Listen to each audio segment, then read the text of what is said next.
Dr. J. Allen Hynek. Dr. Hynek. When you first... Now, a UFO, the U in UFO, of course, simply means unidentified. It does not necessarily mean visitors from outer space.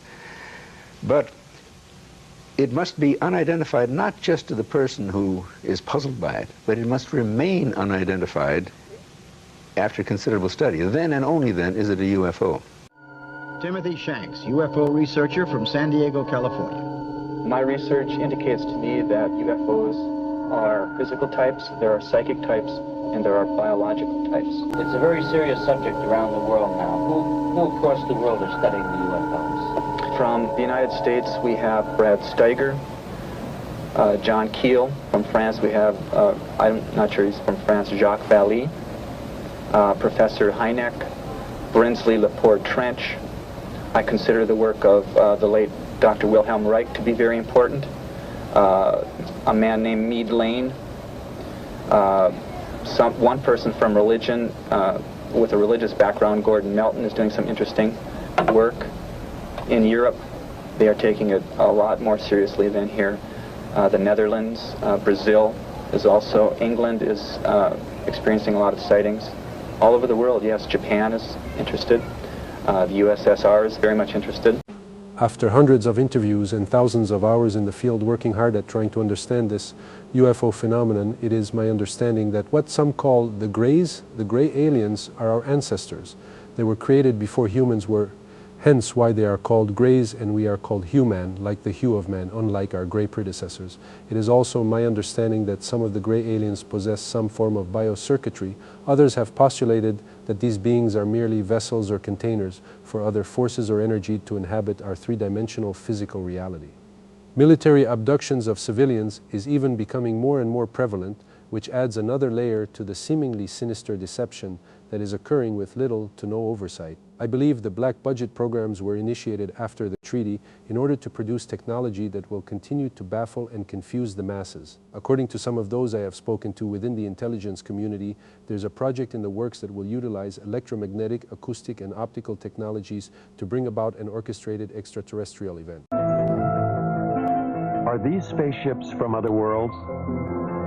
Are we being visited by intergalactic aliens with a technology and civilization that dwarfs ours? Most scientists say no, they are not, because they cannot. None of the evidence that I have examined would indicate any proof at all that we are being visited by extraterrestrials. From my review of the Cash Landrum case, I would say that there's no question that an event took place, that those people were near something that was emitting radiation. I don't think it was an alien spacecraft, frankly. I think it was a nuclear-powered aircraft. Look, it's one of these situations of where if I were a freelance writer or I'd like to make a story, I would love this story. It's great. It would make good copy. But unfortunately, or fortunately, I happen to be a scientist, and I have, you might say, the Hippocratic oath of a scientist. I will not say something is so until I'm very certain in my own mind that it is. So as far as the creatures are concerned, I honestly don't know. Dr. Hynek, a noted astronomer from Harvard and Northwestern universities, has been a persistent investigator of UFO cases. In 1952, he was asked by the Air Force to join Project Blue Book, their UFO investigation unit. 17 years later, he joined Air Force Secretary Harold Brown at a press conference to announce the team's conclusions. None of the evidence that I have examined would indicate any proof at all that we are being visited by extraterrestrials. I was there at Blue Book, and I know the job they had. They were told not to excite the public. Don't rock the boat. And I saw it in my own eyes happen that whenever a case happened that they could explain, which was quite a few, they made point of that and let that out to the media. Things that the cases that were very difficult to explain, they would jump handsprings to keep the media away from it. For they had a job to do, to, whether rightfully or wrongly, to keep the public from getting excited. The government will not release the documents for national security reasons. Citizens Against UFO Secrecy maintain that the government uses national security as a cover for withholding UFO-related material. Recently, They sued for release of a document from the National Security Agency. When they got it, it looked like this.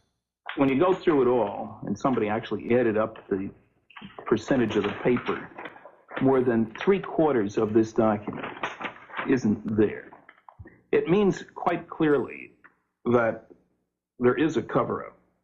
Anybody who says the government isn't holding anything back has to say, well, except for that stuff they won't release. I mean, this is a UFO document. It tells about NSA information about UFOs. From my review of the Cash Landrum case, I would say that there's no question that an event took place, that those people were near something that was emitting radiation. I don't think it was an alien spacecraft, frankly. I think it was a nuclear-powered aircraft. There's no question there were overflights of unknowns, sometimes referred to as helicopters, but if you talk to the people, read the official government statements, it's clear that they were concerned, that there were scrambles of jets to go after these things, that they were being observed by highly qualified people. We were lied to, flat out, about those cases. As a matter of fact, some of the documents we eventually got clearly indicated that there were instructions to local base commanders. Don't say anything about the sightings at the other bases.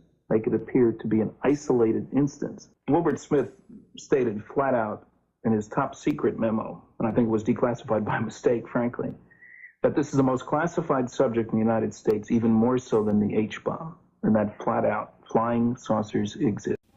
One of the most intriguing aspects of UFO sightings is their apparent isolation in space and time. Sightings are usually made in one place at a time and last for short periods, sometimes appearing out of nowhere and vanishing into nowhere. This is much more suggestive of a parallel reality than, let's say, visits from some faraway planet, in which case we might expect them to stick around for a while.